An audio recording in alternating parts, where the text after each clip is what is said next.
We are master students in environment and sustainable development at UCL, and we seek to contribute to the work of Sierra Leone Urban Research Centre, SLURC, and of UrbanArc. We will be undertaking fieldwork to understand how and why risk accumulation cycles affect local communities in Freetown's informal settlement. By taking a political ecology and an environmental justice perspective, we will focus on the particular case of Susan's Bay. Susan's Bay, previously Big Wharf, is a central and coastal settlement in Freetown and a national and transnational sea route. It's a relatively new area for human settlement, not designed for residential use, and thus severely lacks adequate residential infrastructure. In 1954, main port activities moved from around Susan's Bay to Queen Elizabeth II Quay, and during the economic and population boom of the 1960s, Susan's Bay started becoming more of a residential area. Most of the residents moved from the northern province of Sierra Leone, mostly from the Temene tribe, due to the boat service from Port Loco looking for better opportunities in Freetown. Susan's Bay was and still is the entry point into the city for many of these settlers. Susan's Bay's location provided economic opportunities such as fishing, charcoal production and well-networked petty trading for people to settle there. The settlement saw a significant increase in population during and after the Civil War, where people were trying to escape the continued threats felt in the rural parts of the country. This widely unplanned expansion happened in a mainly state-owned area. The settlement is currently comprised of 95% renters. There is no legal confirmation of ownership, and the so-called slum laws have appropriated or claimed ownership. The area has become severely densely populated with geographical restrictions to growth. The new residents, especially young people looking for their own place, has led the residents to expand the settlement through encroachment out into the sea. This process of land grabbing is mainly done by the use of rubbish. Despite its economic appeal, Susan's Bay is considered as a high-risk area. Indeed, its residents have been bouncing back from one big disaster to another.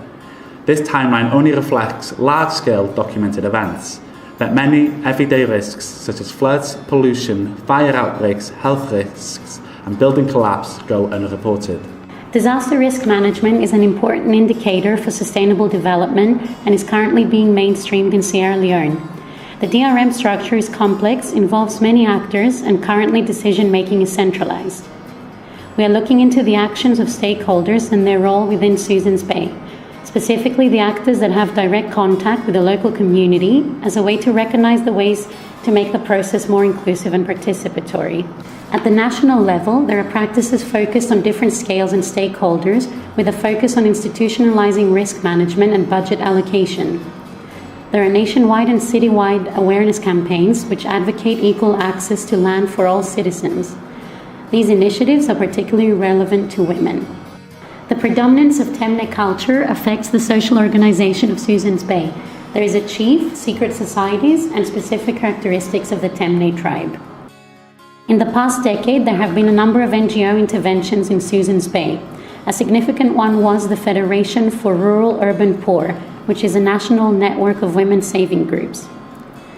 It is the last organized structure in the disaster management hierarchy recognized by Freetown City Council. Thus, it's a key player in the decision-making process for the community. Despite their existence, community disaster management groups are a top-down vehicle implementing pre-existing frameworks and policies. They are not currently utilized as a way to identify priorities and needs for the local communities. We based our pre-field diagnosis to understand urban risk traps in Susan's Bay on 4 dimensions, coming from a political ecology and an environmental justice perspective, which are social, cultural, political, environmental, and economic. Therefore, looking at the Susan's Bay's metabolic system as a whole, a problem in one dimension will inevitably have an impact on the other ones. Each dimension includes 3 elements under the theory of environmental justice, which are distributional, recognitional, and participatory justice. They are practical to explain Susan's Bay's situation, as well as the risk traps and its subsequent consequences, such as who are involved and who are affected. As such, possible consequences are identified. Social cultural effects could be increased inequality, political effects could be increased informality and density in settlements, environmental impacts could be increased diseases and worsened human health, and economic effects could be increased low-income groups and reduced capability to mitigate or diminish risks. We elaborated concrete content and previous diagnosis of the 3 elements under each of the dimensions. Consequently, Susan's Bay will be more vulnerable to risk or poverty traps if negative interference occur in any of the 4 dimensions. Therefore, in order to find transformative changes, it could be interesting to explore possible interventions to disrupt this trap. Susan Bay's location, economic flows, and spatial organization have resulted in a rapid unplanned growth, which has allowed for the high occurrence of risk and spatial injustice in the settlement. Firstly, as a coastal settlement, flows from the other part of the city have exacerbated the risk. Being a commercial center and a port area lead to flows of people traveling through the settlement, hence putting more pressure on the infrastructures. Natural flows also affect the exposures to risk. The settlement is bordered by Nickel Creek stream on the east, which makes it prone to floods. These floods are amplified by deforestation and waste disposal upstream. Secondly, the expansion of the settlement has created different levels of risk within the settlement. It has increased the share of the population exposed to floods. It has also created new risks, such as building collapse due to unstable ground. However, its location can also play a strategic part in transforming the settlement and in expanding economic opportunities.